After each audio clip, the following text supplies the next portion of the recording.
मोहित खान ने 15 साल में कैसे कमाए 50 करोड़, यूपी पुलिस ने खोले राज, होगी ईडी की एंट्री। डायरी के सफेद पन्ने में लिखी है काली कहानी, सिर्फ दूसरी पास मोहित के हैं कई अवैध धंधे। दर्जनों दलित महिलाएं क्यों चाहती है मोहित की दोबारा गिरफ्तारी, खुलासा सुन उड़ जाएंगे होश। मोहित खान को क्या जेल से दोबारा गिरफ्तार किया जाएगा? जैसे नेताओं और माफियाओं को जेल के अंदर ही दूसरी एजेंसी गिरफ्तार कर लेती है, क्या मोहित खान के साथ भी वही होने वाला है? ईडी ऑफिस में मोहित खान के नाम की चर्चा क्यों होने लगी? यूपी पुलिस के बड़े बड़े अधिकारी ये पता करने लगे कि सिर्फ दूसरी क्लास पास मोहित खान 50 करोड़ की संपत्ति का मालिक कैसे बना, किसने उसकी मदद की, किसने कितना पैसा दिया। ये सब एक डायरी में दर्ज है जो पुलिस के हाथ लगते ही मोहित की मुसीबतें बढ़ा देगा। पर अब तक जो थ्योरी सामने आई उसके मुताबिक मोहित ने बेकरी सिर्फ 6 साल पहले खोली थी और बेकरी सिर्फ दिखावे के लिए थी, असल धंधा इसका कुछ और था।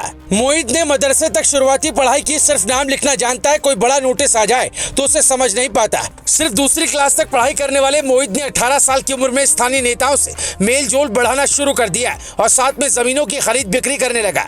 उससे थोड़े पैसे मिले तो उसका लालच बढ़ता गया और बड़े लोगों से परिचय का गलत फायदा उठाकर पहले इसने सरकारी जमीनों पर कब्जा जमाना शुरू किया। उसके बाद एक मॉल पर कब्जा किया जिसमें अभी बैंक चलता है, वहां भी अब बुलडोजर एक्शन की चर्चा तेज हो चली है। जब रसूख बढ़ गया तो इसने 2 समुदायों को भड़काने का काम भी शुरू किया और इस आरोप में जेल भी जा चुका है। स्थानीय दलित महिलाएं कहती हैं कि इसने हमारी जमीनों पर भी कब्जा किया।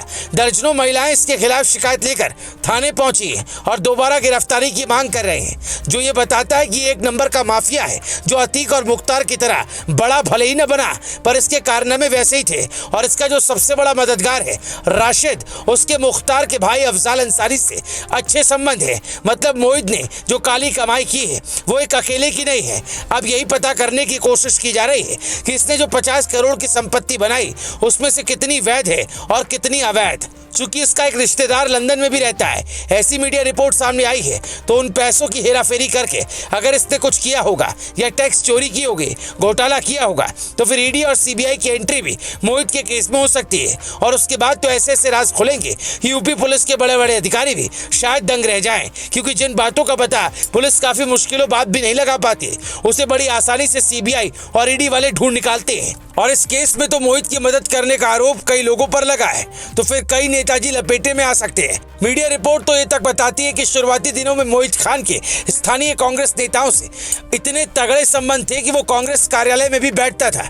वहां के लोग शुरुआती दिनों में उसे कांग्रेस नेता समझते थे, लेकिन बाद में जब इसने सपा ज्वाइन की और साल 2012 में भदरसा का नगर अध्यक्ष बना, तब सपा नेता के रूप में फेमस हो गया। अयोध्या ही नहीं, लखनऊ तक इसकी पकड़ मजबूत हो गई और आज उसकी ये पकड़ उसकी सबसे बड़ी कमजोरी बन गई, क्योंकि जिन साथियों पर उसे भरोसा था कि बचा लेंगे, अब वही लोग जांच के दायरे में आ गए और जिन लोगों के साथ इसने गलत किया वो सब एक एक कर इंसाफ मांगने के लिए थाने और अदालत की चौखट तक पहुंच गए, जहां मोहित खान के हर गुनाह का हिसाब होना है। पर सिर्फ 15 सालों में कोई 50 करोड़ की संपत्ति बना ले, ये बात चौंकाने वाली लगती है, वो भी तब जब उसने बेकरी सिर्फ 6 साल पहले ही खोली थी।